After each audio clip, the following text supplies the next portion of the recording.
പ്രിയപ്പെട്ട വിദ്യാർത്ഥികളെ, നമ്മൾ ഇന്ന് പഠിക്കാൻ പോകുന്നത് ഇന്ത്യയുടെ ഒന്നാമത്തെ പ്രധാനമന്ത്രിയായിരുന്ന ജവഹർലാൽ നെഹ്റു തൻ്റെ മകൾക്കെഴുതിയ ഒരു ലെറ്ററിനെ കുറിച്ചാണ്.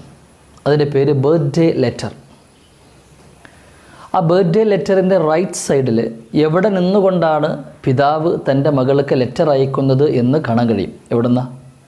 Central prison, Naini, October 26, 1930. Central ജയിലായിട്ടുള്ള നൈനിയിലെ സെൻട്രൽ ജയിലിൽ നിന്നാണ് കത്തെഴുതുന്നത്. October 26, 1930, 1930 October 26.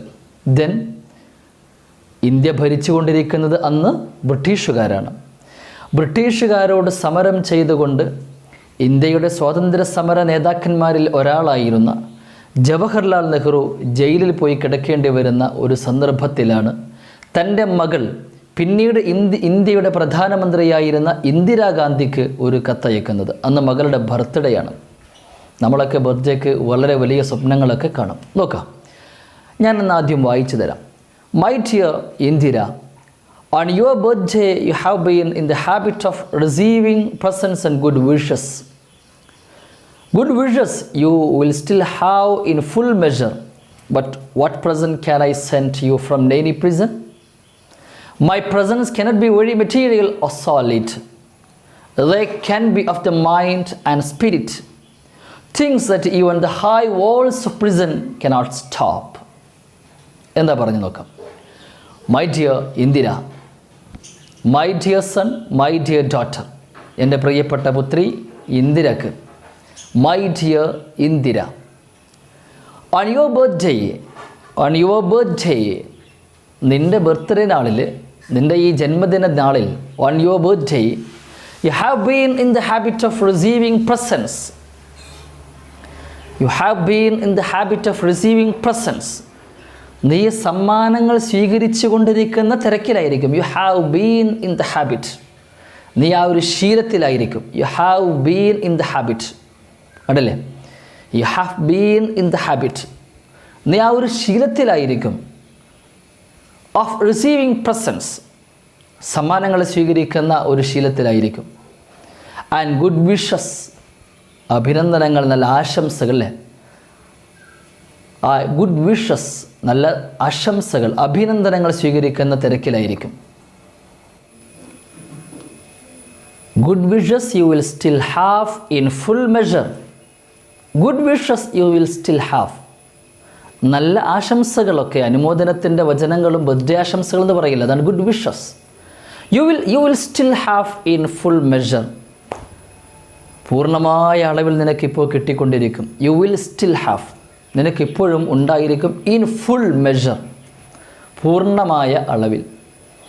അപ്പോൾ നിനക്ക് പൂർണ്ണമായ തോതിൽ നിനക്ക് നല്ല ഗുഡ് വിഷസുകൾ ലഭിച്ചു കൊണ്ടിരിക്കും. But what present can I send? But what present can I send? What present, what reward, what good wishes, ഞാൻ എന്ത് സമ്മാനമാണ് ക്യാൻ ഐ സെൻഡ്, എനിക്ക് സെൻഡ് ചെയ്യാൻ പറ്റുക? യു ഫ്രം നൈനി പ്രിസൺ, ഈ നൈനി ജയിലിൽ നിന്ന് എന്ത് സമ്മാനമാണ് നിനക്ക് നൽകാൻ കഴിയുക? Because he is in Naini prison as the part of independence freedom fighting, അല്ലേ? സ്വാതന്ത്ര്യ സമരത്തിൻ്റെ ഭാഗവുമായിട്ട് അദ്ദേഹം ജയിലിലാണ്. അപ്പോൾ അതുകൊണ്ട് what present can I send to you from Naini prison, ഈ നൈനി പ്രിസണിൽ നിന്ന് എന്ത് സമ്മാനമാണ് നിനക്ക് നൽകാൻ കഴിയുക? My presence cannot be material or solid. My prison cannot be material or solid. എൻ്റെ പ്രസൻസുകൾ, എൻ്റെ സമ്മാനങ്ങൾ cannot be material, അതൊരിക്കലും മെറ്റീരിയൽ ആവാൻ സാധിക്കില്ല. മെറ്റീരിയൽ എന്ന് പറഞ്ഞാൽ നമ്മൾ കേക്ക് കൊടുക്കും, അതുപോലുള്ള സാധനങ്ങളെ മെറ്റീരിയൽ എന്ന് പറയാം. കേക്ക് കൊടുക്കുന്നതിന് മെറ്റീരിയൽ എന്ന് പറയും. അല്ലെങ്കിൽ വേറെ എന്തെങ്കിലും സാധനങ്ങൾ, നമ്മളൊരു ഡ്രസ്സ് വാങ്ങിച്ചു കൊടുക്കുന്നു, അതിന് നമ്മൾ മെറ്റീരിയൽ എന്ന് പറയും. My presence cannot be very material solid. എൻ്റെ സമ്മാനങ്ങൾ cannot be material, അതൊരിക്കലും മെറ്റീരിയൽ ആകാൻ പാടില്ല. മെറ്റീരിയൽ എന്ന് പറഞ്ഞാൽ എന്താ അർത്ഥം? നമ്മൾ എന്തെങ്കിലും കേക്ക് കൊടുക്കുമ്പോൾ cake is a material thing, അല്ലേ? ഓർ ഡ്രസ്, നമ്മൾ ബർത്ത്ഡേക്ക് പലപ്പോഴും ഡ്രസ്സ് സമ്മാനമായിട്ട് കൊടുക്കും. So dress is a material thing. അതുപോലെയുള്ള സാധനങ്ങളാണ് നമ്മൾ മെറ്റീരിയൽ എന്ന് പറയുക. അപ്പോൾ now I am in Naini prison, ഞാനിപ്പോൾ നൈനി ജയിലിലാണ്. So I cannot send a birthday present of material, എനിക്കൊരിക്കലും മെറ്റീരിയൽ ആയിട്ടുള്ള ഒരു ബർത്ത്ഡേ പ്രസൻറ്റ് കൊടുക്കാൻ സാധ്യമല്ല. Oh solid, the same meaning, solid, അല്ലെങ്കിൽ എന്തെങ്കിലും കാണാൻ പറ്റാവുന്നൊരു വസ്തു, സോളിഡ്, ഖരവസ്തു എന്നൊക്കെ പറയില്ലേ, അങ്ങനെ ഒരു സോളിഡ് ആയിട്ടുള്ള അല്ലെങ്കിൽ മെറ്റീരിയൽ ആയിട്ടുള്ള ഒരു സാധനം എനിക്ക് ഇപ്പോൾ ബർത്ത്ഡേ വിഷസ്സായിട്ട് എനിക്ക് നിനക്ക് നൽകാൻ സാധ്യമല്ല. They can be of the mind and spirit. They can be of the mind, അതെന്തിൻ്റെതായിരിക്കണം? The present should be of the mind. ഞാൻ കൊടുക്കുന്ന ഈ present should be of the mind and spirit, ആത്മാവിൻ്റെയും മനസ്സിൻ്റെയും ആയിരിക്കണം. Spirit, what's the meaning? ആത്മാവ്. Mind, മനസ്സ്. മനസ്സിൻ്റെയും ആത്മാവിൻ്റെയും സമ്മാനമായിരിക്കണം ഞാൻ നിങ്ങൾക്ക് നൽകേണ്ടത്. തിങ്സ് എന്ന് പറഞ്ഞാൽ ആ സാധനങ്ങൾ, that even the high walls of a prison, അതിന് even the high walls of a prison, ഒരു ജയിലിൻ്റെ വലിയ മതിലുകൾക്ക് പോലും, ഈവൻ എന്ന് പറഞ്ഞാൽ അതിനർത്ഥം പോലും എന്നർത്ഥം. Even the high walls of a prison, ജയിലിൻ്റെ ഒരു വലിയ മതിലുകൾക്ക് പോലും കനോട്ട് സ്റ്റോപ്പ്, അതിനെ നിർത്താൻ കഴിയില്ല, അതിനെ സ്റ്റോപ്പ് ചെയ്യാൻ കഴിയില്ല. അങ്ങനെയുള്ള ഒരു birthday wishes of the mind and spirit, that should be I am going to send here. അതായിരിക്കണം ഞാൻ നിനക്ക് നൽകാൻ പോകുന്ന ബർത്ത്ഡേ വിഷസ്. അടുത്ത പാരഗ്രാഫ് നമുക്കൊന്ന് വായിച്ചു നോക്കാം. You know, sweetheart, how I dislike sermonizing and darling out good advice. I have always thought that best way to find out what's right and what should be done is not by giving a sermon. It has to be done by talking and discussing. Out of discussion, sometimes a little bit of truth comes out. I have liked my talks with you and we have discussed many things. But the world is wide, and beyond our world lie other wonderful mysterious worlds. None of us need ever be bought or imagine that we have learned everything words. നോക്കാം നമുക്ക് ആ പാരഗ്രാഫിൽ എന്തൊക്കെയാണ് പറയുന്നത്. You know means നിനക്കറിയാം അല്ലേ. നമ്മൾ സാധാരണഗതിയിൽ ഇങ്ങനെ വർത്തമാനമൊക്കെ പറയുമ്പോൾ നമ്മളിതൊരു ലെറ്ററാണ്, സ്വാഭാവികമായിട്ട് it is like a talking, സംസാരം പോലെയാണ് അല്ലേ. അപ്പോൾ ഈ ലെറ്ററിൽ പറയുന്നത് നിനക്കറിയാം. Sweet heart, what's meaning sweet heart? Sweet മധുരം, ഹാർട്ട് ഹൃദയം. അപ്പോൾ നമ്മൾ സ്നേഹത്തോടെ ഓമനത്വത്തോടെ നമുക്ക് സ്നേഹമുള്ളവരെ വിളിക്കുന്ന ഒരു വിളിപ്പേരാണ് സ്വീറ്റ് ഹാർട്ട്. അപ്പോൾ പിതാവ് തൻ്റെ മകളെ വിളിക്കുമ്പോൾ മൈ സ്വീറ്റ് ഹാർട്ട്, നമ്മൾ ഉമ്മാനെ വിളിക്കുകയാണെങ്കിൽ മൈ സ്വീറ്റ് ഹാർട്ട് അങ്ങനെ വിളിക്കാം. Sweet heart, how I dislike sermonizing and doling out good advice.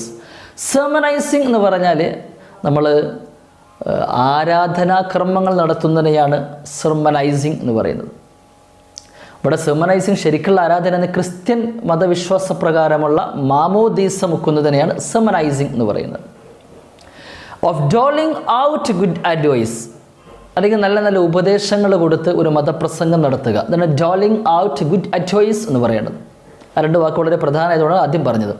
സെർമനൈസിങ്, മാമോദീസ മുക്കുന്ന ആ ആചാരക്രമം നടത്തുക. ഡോളിങ് ഔട്ട് ഗുഡ് അഡ്വൈസ്, നല്ല നല്ല ഉപദേശങ്ങൾ കൊടുത്തുകൊണ്ടുള്ള മതപ്രസംഗങ്ങൾ നടത്തുക. നിനക്കറിയാം. ഹൗ ഐ ഡിസ്ലൈക്ക്, ഹൗ എത്രമാത്രമാണ് ഐ ഡിസ്ലൈക്ക് ഞാൻ വെറുക്കുന്നത്. സെർമനൈസിങ്, ഇങ്ങനെയുള്ള സെർമനൈസിങ്, ഇങ്ങനെ ഈ ആരാധനാക്രമങ്ങളെ. And doling out good advice, നല്ല ഉപദേശങ്ങൾ കൊടുക്കുന്ന ഒരു മതാചാര പ്രസംഗങ്ങളെയൊക്കെ എങ്ങനെയാണ്, എത്രമാത്രമാണ് എനിക്കിഷ്ടമില്ലാത്തത് എന്ന് നിനക്കറിയാം. നോക്കൂ നിങ്ങൾ, ഹൗ ഐ ഡിസ്ലൈക്ക് സെർമനൈസിങ്, കണ്ടില്ലേ, ഹൗ ഐ ഡിസ്ലൈക്ക് സെർമനൈസിങ്. അതുപോലെ ഒരു പ്രയോഗം നമുക്കൊന്ന് വേറൊന്ന് ചെയ്തു നോക്കല്ലേ. ഹൗ ഐ ലവ് ഈറ്റിംഗ്, തിന്നുന്നത്. ഈറ്റിംഗ് ആപ്പിൾ, ആപ്പിൾ തിന്നുന്നത് എത്രമാത്രം ഇഷ്ടപ്പെടും നിനക്കറിയാലോ. How I like eating an apple. How I like travelling how I like traveling to the remote areas. വളരെ വിദൂരമായ സ്ഥലങ്ങളിലേക്ക് ഇങ്ങനെ യാത്ര പോകുന്നത് എത്രമാത്രം ഇഷ്ടമാണെന്ന് നിനക്കറിയില്ലേ? കണ്ടില്ലേ? ഹൗ ഐ ലൈക്ക്, എത്രമാത്രം ഞാൻ ഇഷ്ടപ്പെടുന്നു. How I dislike. And doling out good advice, അങ്ങനെയുള്ള മതാചാരപ്രകാരമുള്ള നല്ല ഉപദേശങ്ങൾ കൊടുക്കുന്ന ആചാരക്രമങ്ങളൊക്കെ എനിക്കിഷ്ടമല്ല എന്ന് നിനക്കറിയാം. I have always thought, ഞാൻ എപ്പോഴും thought ചിന്തിച്ചിട്ടുണ്ട്. I have always thought that എന്താ ചിന്തിച്ചിട്ടുള്ളത്? The best way to find out what's right, the best way to find out, മനസ്സിലാക്കാനുള്ള ഏറ്റവും നല്ല വഴി എന്ത് മനസ്സിലാക്കാൻ? What is right, എന്താണ് ശരി. And what should be done, എന്തായിരിക്കണം ചെയ്യേണ്ടത് എന്നതും മനസ്സിലാക്കാനുള്ള the best way to find out എന്താണ്? Is not by giving a sermon. ഒരു സെർമൺ കൊടുത്തിട്ട് ഒരു മാമോദീസ മുക്കിയിട്ട് നൽകേണ്ട ഒരു സാധനമല്ല. Is not by giving a sermon. ഒരു സെർമൺ നൽകിയിട്ട്, ഒരു ആചാരം നൽകിയിട്ട്, ഒരു ആരാധന നൽകിയിട്ട് മനസ്സിലാക്കേണ്ട ഒരു കാര്യമൊന്നുമല്ല. എന്താണ് ശരി, എന്താണ് ചെയ്യേണ്ടത്. പിന്നെ അതെങ്ങനെ മനസ്സിലാക്കും? It has to be done. അത് മനസ്സിലാക്കേണ്ടതുണ്ട്. It has to be done. അത് മനസ്സിലാക്കണം. എങ്ങനെ? By talking and discussing. By talking, സംസാരിക്കുക, നമ്മൾ ആളുകളോട് സംസാരിക്കുക. ആൻഡ് ഡിസ്കസിങ്, ആളുകളുമായിട്ട് നമ്മൾ ചർച്ച ചെയ്യുക. അപ്പോൾ നമുക്ക് മനസ്സിലാകും കാര്യങ്ങളൊക്കെ. അല്ലാതെ ഇങ്ങനെ മതാചാരപ്രകാരം നമ്മൾ ചെയ്തിട്ട് നമുക്ക് മനസ്സിലാക്കുകയില്ല എന്ന് ആരുടെ അഭിപ്രായമാണ്? ജവഹർലാൽ നെഹ്റുവിൻ്റെ അഭിപ്രായം. ഔട്ട് ഓഫ് ഡിസ്കഷൻ നമ്മൾ പറഞ്ഞ രണ്ട് മാർഗ്ഗമുള്ളത്. ഒന്നെങ്കിൽ either talking or discussing. Out of discussion, from this discussion, ഈ ഒരു ചർച്ചയിൽ നിന്ന് sometimes a little bit of truth, sometimes ചിലപ്പോൾ a little bit of truth, ഒരു ചെറിയ സത്യം, a little bit, ഒരു ചെറിയ കഷ്ണം of truth, സത്യം ആണല്ലേ? a little bit of truth, ഒരു ചെറിയ കഷ്ണം സത്യം comes out, പുറത്തേക്ക് വരും. ഒരു ചെറിയ കഷ്ണം സത്യം പുറത്തേക്ക് വരും. I have liked my talks with you. ഞാൻ ഇഷ്ടപ്പെട്ടിട്ടുണ്ട് talks with you. ഈ നിന്നോടുമായിട്ടുള്ള എൻ്റെ സംസാരം എനിക്ക് നല്ല ഇഷ്ടമാണ്. I have liked my talks with you and we have discussed many things. മാത്രമല്ല we have discussed, നമ്മൾ ചർച്ച ചെയ്തിട്ടുണ്ട് many things, ധാരാളം കാര്യങ്ങൾ നമ്മൾ ചർച്ച ചെയ്തിട്ടുണ്ട്. പക്ഷേ the world is wide. ലോകം വിശാലമാണ്. and beyond our world,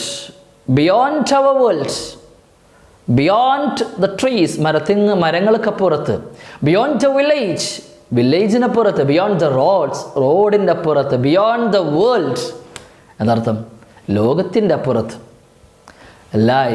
കിടക്കുന്നു other wonderful and mysterious worlds, മറ്റുള്ള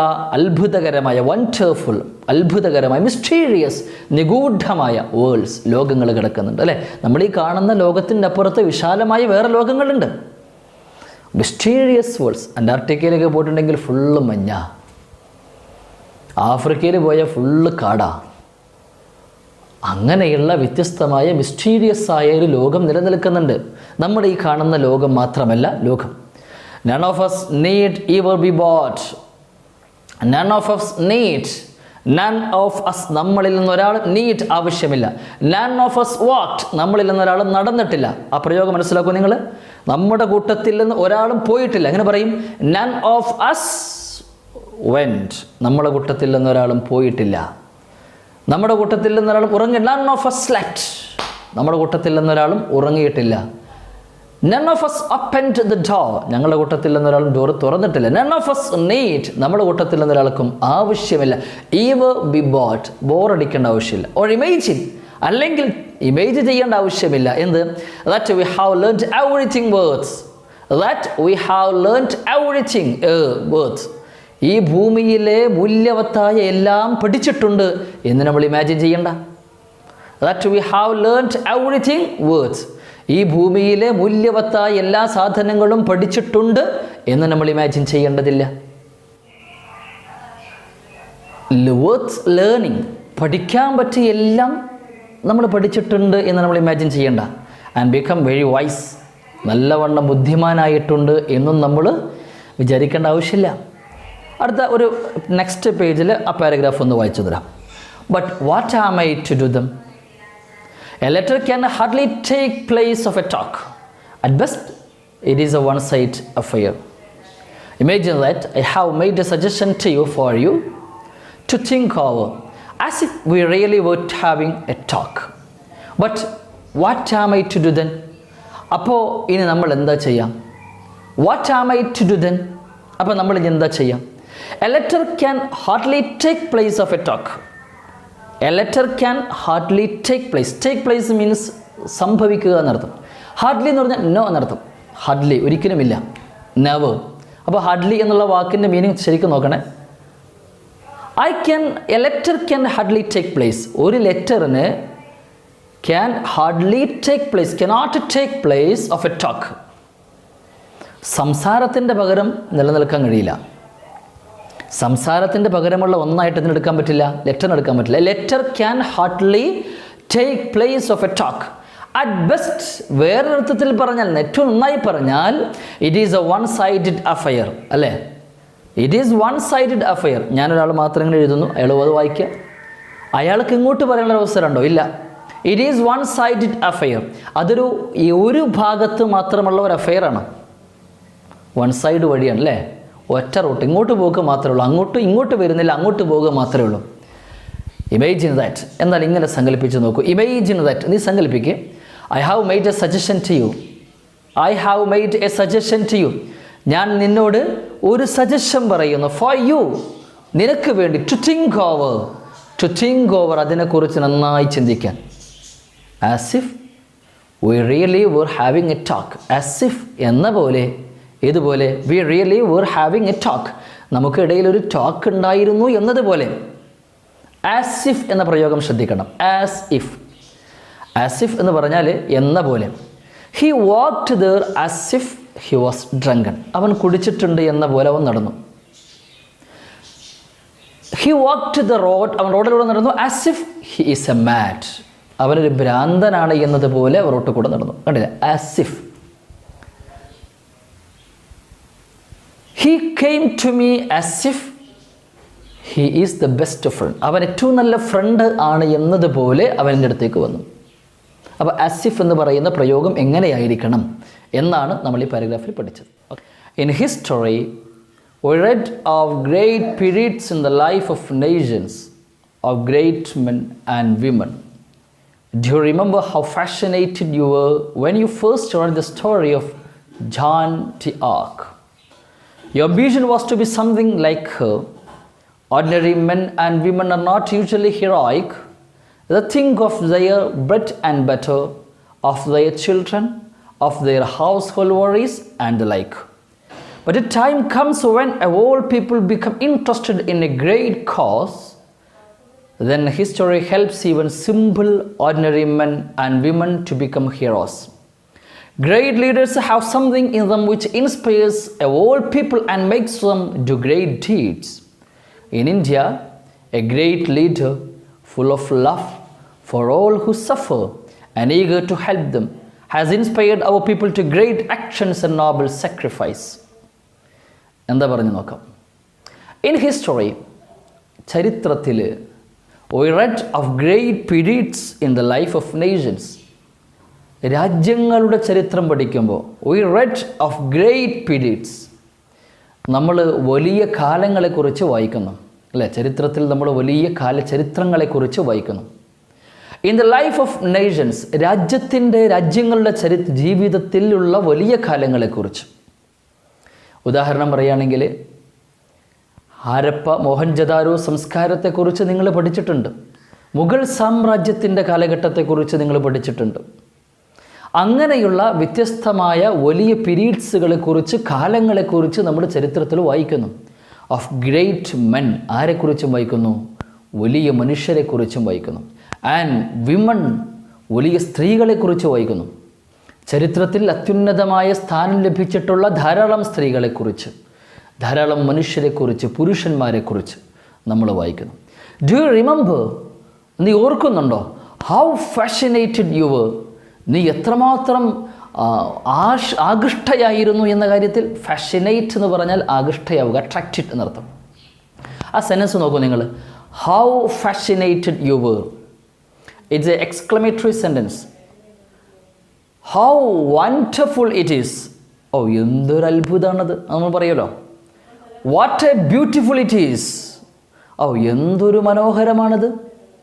ഓ, what a great accident it is. അത് എന്തൊരു വലിയ അപകടമായിരുന്നു. അങ്ങനെ പറയുന്ന വാക്കാണ് how fascinated you were. How എന്നുള്ള വാക്ക് ആദ്യം എക്സ്ക്ലമേറ്ററിയുടെ വാക്കാണ് ഹൗ എന്ന് പറയുന്നത് അവിടെ. അപ്പോൾ ഹൗ ഫാഷിനേറ്റഡ് യു വേർ. അപ്പോൾ എക്സ്ക്ലമേറ്ററിയുടെ വാക്ക് ആദ്യം വെച്ചിട്ടാണ് യു വേർ. സബ്ജക്റ്റും അതിന് ശേഷമുള്ളതൊക്കെ വെക്കാൻ പാടുള്ളൂ. What a beautiful it is. അതാ ഉദാഹരണം നോക്കിക്കഴിഞ്ഞാൽ നമുക്ക് മനസ്സിലാവും. വാട്ട് എന്ന് പറഞ്ഞ എക്സ്ക്ലമേറ്ററിയുടെ വേർഡാണ്. A beautiful, what a beautiful എക്സ്ക്ലമേറ്ററിയുടെ വേർഡ്. It is. നമ്മൾ ശരിക്കും പറയുകയാണെങ്കിൽ ഇറ്റ് ഈസ് വെരി ബ്യൂട്ടിഫുൾ എന്നാണ് പറയേണ്ടത് അല്ലേ. ഇറ്റ് ഈസ് വെരി ബ്യൂട്ടിഫുൾ എന്നാണ് പറയേണ്ടത്. നേരെ തിരിച്ചു പറയാം. What a beautiful it is. You were fascinated എന്ന് പറയേണ്ടത്. അതിനെ നേരെ എക്സ്ക്ലമേറ്ററി ആയിട്ട് പറയുമ്പോൾ how fascinated you were. When you first read the story of Jean de Arc. Jean de ആർക്കിൻ്റെ കഥ നീ വായിച്ചപ്പോൾ, ആദ്യമായിട്ട് നീ വായിച്ചപ്പോൾ, when you read first the story of Jean de Arc. Jean de ആർക്കിൻ്റെ കഥ നീ ആദ്യമായിട്ട് വായിച്ചപ്പോൾ നീ എത്രമാത്രം ഫാഷിനേറ്റഡ് ആയിരുന്നു എന്ന് നീ ഓർക്കുന്നുണ്ടോ? Your ambition was to be something like her. Your ambition, നിൻ്റെ ആഗ്രഹം. What's your ambition? അംബീഷൻ എന്ന് പറഞ്ഞാൽ ആഗ്രഹം, ഭയങ്കരമായ തീവ്രമായ ആഗ്രഹത്തിനെയാണ് അംബീഷൻ എന്ന് പറയാം. Your ambition was to be something like her. അവളെപ്പോലെ എന്തെങ്കിലും ആയിത്തീരണം എന്നതായിരുന്നു നിൻ്റെ അംബീഷൻ അല്ലേ. Your ambition was to be something, എന്തൊക്കെയോ ആയിത്തീരണം like her. Ordinary men and women are not usually heroic. ഇതാണ് വാസ്തവം. ഓർഡിനറി മെൻ ആൻഡ് വിമൺ, സാധാരണഗതിയിലുള്ള ആണുങ്ങളും പെണ്ണുങ്ങളും, പുരുഷന്മാരും സ്ത്രീകളും, ordinary women and men are not usually heroic. അവരെന്തല്ല? ഹീറോയിക് അല്ല അല്ലേ. സാധാരണഗതിയിലുള്ള ആണുങ്ങളും പെണ്ണുങ്ങളൊക്കെ ഹീറോയിക്കാണോ? ഹീറോയികളാണോ? നായകന്മാരാണോ? നമ്മളൊക്കെ നായകന്മാരാണോ? അല്ല. they think of their bread and butter. അവർ ചിന്തിക്കുന്നത് of their bread and butter, അവരുടെ ജീവിതോപാധികളെക്കുറിച്ച്. ബ്രെഡ് ആൻഡ് ബട്ടർ എന്ന് പറഞ്ഞാൽ ഭക്ഷണ സാധനങ്ങൾ. ബ്രെഡ് ആൻഡ് ബട്ടർ ഇത് ഇംഗ്ലണ്ടിലെ സാധാരണഗതിയിൽ പണ്ട് ഉപയോഗിച്ചിരുന്ന ഒരു ഭക്ഷണം ബ്രെഡ് ആൻഡ് ബട്ടർ ആയിരുന്നു. അതിൽ നിന്നാണ് ഈ ഒരു ലാംഗ്വേജ് വരുന്നത്, ബ്രെഡ് ആൻഡ് ബട്ടർ. നമ്മുടെ ജീവിതോപാധിയെക്കുറിച്ച്, ഭക്ഷണത്തെക്കുറിച്ച്. they think of their bread and butter. അവരുടെ ബ്രെഡിനെയും അവരുടെ ബട്ടറിനെയും കുറിച്ച് എന്ന് പറഞ്ഞാൽ അവരുടെ ഭക്ഷണത്തെക്കുറിച്ചാണ് അവർ ചിന്തിക്കുന്നത്. ഓഫ് ദെയർ ചിൽഡ്രൻ, പിന്നെ ആരെക്കുറിച്ചാണ്? ഓഫ് ദെയർ ചിൽഡ്രൻ, അവരുടെ മക്കളെക്കുറിച്ച്. Of their household worries. Of their household worries. Worries എന്ന് പറഞ്ഞ പ്രയാസങ്ങൾ. And their household worries, അവരുടെ വീട്ടിലെ പ്രയാസങ്ങൾ. ഹൗസ് ഹോൾഡ്, വീട്ടുകാര്യങ്ങൾ. അപ്പോൾ of their household worries, അവരുടെ വീട്ടിലെ പ്രയാസങ്ങളെക്കുറിച്ച്. ആൻഡ് ദ ലൈക്ക്, അതുപോലുള്ള കാര്യങ്ങൾ അല്ലേ. നമ്മളൊക്കെ സാധാരണഗതിയിൽ അങ്ങനെ തന്നെ അല്ലേ. എൻ്റെ വീട്, എൻ്റെ ഭക്ഷണം, എൻ്റെ വീട്ടിലെ കുട്ടികൾ, പിന്നെ അതുപോലെ തന്നെ എൻ്റെ വീട്ടിലെ മറ്റുള്ള പ്രയാസങ്ങൾ, സുഖങ്ങൾ, സന്തോഷങ്ങൾ, ഇതൊക്കെയാണ് നമ്മുടെ ജീവിതം. ഇത് നമ്മുടെ സാധാരണക്കാരൻ്റെ ജീവിതമാണ്. ബട്ട് എ ടൈം കംസ്, പക്ഷെ ഒരു സമയം വരും. പക്ഷെ ഒരു സമയം വരുന്നു. when all people become interested in the great cause. It's a very important sentence. When all people, എപ്പോഴാണ് ഒരു ജനത മുഴുവനും, all people become interested, അവർ വളരെ താല്പര്യപൂർവ്വമാകുന്നു. become interested, I become interested, ഞാൻ താല്പര്യമുള്ളവനായി മാറുന്നു. I become interested in the studying, പഠിക്കാൻ ഞാൻ ഭയങ്കര താല്പര്യമുള്ളവനായിത്തീരുന്നു. when you become interested, നീ താല്പര്യമുള്ളവനായിത്തീരുമ്പോൾ in a great cause, ഒരു വലിയ കാരണത്തിന് വേണ്ടി, ഒരു വലിയ ലക്ഷ്യത്തിന് വേണ്ടി. ഗ്രേറ്റ് കോസ്, അവിടെ എയിം എന്നർത്ഥം വേണമെങ്കിൽ പറയാം. ഇൻ എ ഗ്രേറ്റ് കോസ്, ഒരു വലിയ ലക്ഷ്യത്തിന് വേണ്ടി നീ താല്പര്യമുള്ളവനായി തീരുമ്പോൾ then history helps, അപ്പോൾ ചരിത്രം സഹായിക്കും. ഈവൻ സിമ്പിൾ, സാധാരണക്കാരനായ ordinary men and women to become heroes. സാധാരണക്കാരനായ ഓർഡിനറി മെൻ, സാധാരണക്കാരനായ മനുഷ്യനെ, ആൻഡ് വിമൻ, സ്ത്രീകളെ, ടു ബിക്കം ഹീറോസ്, ഹീറോസുകളായി തീരാൻ ചരിത്രം അവരെ സഹായിക്കും. നോക്കൂ നിങ്ങൾ ആ സെൻസ് നോക്കൂ. ബട്ട് എ ടൈം കംസ്, പക്ഷെ ഒരു സമയം എപ്പോഴാണ് ഒരാൾ ഹീറോ ആവുക? when all people become interested, എല്ലാ ജനങ്ങളും താല്പര്യമുള്ളവരായി തീരുമ്പോൾ, for a great cause, ഒരൊറ്റ കാരണത്തിനു വേണ്ടി, then history helps, അപ്പോൾ ചരിത്രം സഹായിക്കും, even simple men and ordinary men and women to become heroes. സാധാരണക്കാരനായ ആളുകളെയും ആണുങ്ങളെയും പെണ്ണുങ്ങളെയും പോലും ഹീറോസായി തീരാൻ സഹായിക്കും. ആരും ഇവിടെ നായകന്മാരായിട്ടല്ല ജനിക്കുന്നത്. ഇറ്റ്സ് ഇമ്പോർട്ടൻറ്റ്, മനസ്സിലായോ? ആരും നായകന്മാരായിട്ടല്ല ജനിക്കുന്നത്. എല്ലാവരും എന്തായിട്ടാണ്? സാധാരണക്കാർ. All men are born in the world as ordinary men. സാധാരണക്കാരനായിട്ടാണ് എല്ലാ മനുഷ്യരും ജനിച്ചു വീഴുന്നത്. പിന്നെ ഒരു ഗ്രേറ്റ് കോസ് വരുമ്പോൾ, ഏതെങ്കിലും ഒരു കാരണം വരുമ്പോൾ, അതിനുവേണ്ടി ഈ രാജ്യം മുഴുവനും പണിയെടുത്തുകൊണ്ടിരിക്കുമ്പോൾ ചരിത്രം അവരെ സഹായിക്കും എന്നാണ്. Great leaders have something in dum. Great leaders, വലിയ വലിയ നേതാക്കന്മാരുണ്ടല്ലോ, ഗ്രേറ്റ് ലീഡേഴ്സ്, വലിയ നേതാക്കന്മാർ, ഹാവ് സംതിങ് ഇൻ ദം, അവരുടെ ഉള്ളിൽ എന്തൊക്കെയോ ഉണ്ട്. Great leaders have something in dum, വലിയ നേതാക്കന്മാർ അവർക്കുള്ളിൽ എന്തൊക്കെയോ ഉണ്ട്. വിച്ച് ഇൻസ്പയർസ് ഓൾ പീപ്പിൾ, എല്ലാ ജനങ്ങളെയും ഇൻസ്പയർ ചെയ്യാൻ കഴിയുന്ന, എല്ലാ ജനങ്ങളെയും സ്വാധീനിക്കാൻ കഴിയുന്ന, പ്രചോദിപ്പിക്കാൻ കഴിയുന്ന എന്തൊക്കെയോ ഒരു സാധനമുണ്ട് അല്ലേ? അവരല്ലേ നേതാക്കന്മാരെന്ന് പറയാം. Great leaders have something in them which inspires all people, തൻ്റെ കൂടെ നിൽക്കുന്ന ജനതകളെ മുഴുവനും പ്രചോദിപ്പിക്കാൻ കഴിയുന്ന എന്തൊക്കെയോ ചിലത് നേതാക്കന്മാരിലുണ്ടാവും. And makes them do great deeds, and makes them, അവരാക്കും, ആൻഡ് മേക്സ് ദം ഡു, അവരെ പ്രവർത്തിപ്പിക്കും, അവരെ ചെയ്യിപ്പിക്കും, ഗ്രേറ്റ് ഡീഡ്സ്, വലിയ വലിയ പ്രവർത്തനങ്ങൾ അവരെ ചെയ്യിപ്പിക്കാൻ കഴിയുന്ന എന്തോ ഒരു സാധനം അവരുടെ കയ്യിലുണ്ട് എന്നർത്ഥം. അതാണ് വലിയ വലിയ നേതാക്കന്മാർ. ഇൻ ഇന്ത്യയിൽ എ ഗ്രേറ്റ് ലീഡർ, ഇന്ത്യയിലൊരു വലിയ നേതാവുണ്ട്. Full of love for all, full of love for all, എല്ലാവരോടും എന്താണ്? ഫുൾ ഓഫ് ലവ്, സ്നേഹമാണ്. ഹു സഫർ മീൻസ് അനുഭവിക്കുക എന്നാണ് അർത്ഥം. I am suffering from fever, ഞാൻ പനി അനുഭവിക്കുന്നു എന്ന് പറഞ്ഞാൽ ശരിയാവില്ലല്ലോ അല്ലേ? സഫർ എന്ന് പറയുന്ന വാക്ക് ഉപയോഗിക്കുന്ന കോണ്ടെക്സ്റ്റ് എന്തെങ്കിലും പ്രയാസം അനുഭവിക്കുമ്പോഴാണ് സഫർ എന്ന് പറയുന്നത്. I am suffering from fever, ഞാൻ എനിക്ക് പനിയാണ്. അവിടെ അനുഭവിച്ചുകൊണ്ടിരിക്കുന്ന അർത്ഥത്തിലല്ല പറയുന്നത്. I am suffering from pain, എനിക്ക് വേദനയാണ്. കണ്ടോ ആ പ്രയോഗം എങ്ങനെ ഉപയോഗിക്കുന്നത്? I am suffering from pain, I am suffering from headache, എനിക്ക് തലവേദനയാണ്. I am suffering from cough, എനിക്ക് ചുമയാണ്. അവിടെ സഫർ എന്ന് പറഞ്ഞാൽ ശരിക്കർത്ഥം മാനുവൽ പറയുകയാണെങ്കിൽ അനുഭവിക്കുക എന്നർത്ഥം. പക്ഷേ ആ അർത്ഥത്തിന് വലിയ പ്രസക്തി ഇല്ല. ഇംഗ്ലീഷ് ലാംഗ്വേജിലെ അർത്ഥത്തിന് വലിയ പ്രസക്തി ഇല്ല. I am suffering from fever, എനിക്ക് പനിയാണ്. അപ്പോൾ ഹൂ സഫർ, ആരാണോ പീഡനം അനുഭവിച്ചു കൊണ്ടിരിക്കുന്നത് അവരെ മുഴുവനും സ്നേഹിക്കുന്ന, and eager to help them, eager എന്ന് പറഞ്ഞാൽ ഇൻറ്റൻസ്ലി ഡിസയർ, ശക്തമായി ആഗ്രഹിക്കുക. ഈഗർ ടു ഹെൽപ്പ് ദം, അവരെ സഹായിക്കാൻ ശക്തമായി ആഗ്രഹിച്ചു കൊണ്ടിരിക്കുന്ന ഒരു നേതാവ്. അദ്ദേഹം has inspired all people to great actions, അദ്ദേഹം എല്ലാ ജനങ്ങളെയും സ്വാധീനിച്ചിട്ടുണ്ട്. To great actions and noble sacrifice, വലിയ വലിയ പ്രവർത്തനങ്ങൾക്കും മാന്യമായ വലിയ ബലിതർപ്പണങ്ങൾക്കും. അദ്ദേഹം ഒന്ന് പറഞ്ഞാൽ രാജ്യത്തിലെ ജനങ്ങൾ മുഴുവനും വന്നിട്ട് അവർക്ക് ജീവൻ കൊടുക്കാൻ വരെ തയ്യാറായിരിക്കും. അങ്ങനെ such A great leader is born in India. അങ്ങനെയുള്ളൊരു നേതാവ് ഇന്ത്യയിലുണ്ട്. He has helped to make the starving, the poor and the oppressed free and happy. He has helped to make the starving, the poor and the oppressed. അദ്ദേഹം സഹായിച്ചിട്ടുണ്ട്. He has helped to make, ആക്കാൻ, the starving, വിശപ്പനുഭവിച്ചു കൊണ്ടിരിക്കുന്ന starving, the poor, പൂർവ്വർത്ഥറിയാം പാവപ്പെട്ട, and the oppressed, അടിച്ചമർത്തപ്പെട്ട. അപ്പോൾ അടിച്ചമർത്തപ്പെട്ട ജനതയെ വിശപ്പനുഭവിപ്പിക്കാനും അതുപോലെ അടിച്ചമർത്തപ്പെട്ട ജനതയ്ക്ക് free and happy, സ്വാതന്ത്ര്യവും സന്തോഷവും കൊടുക്കാൻ അദ്ദേഹം സഹായിച്ചിട്ടുണ്ട്.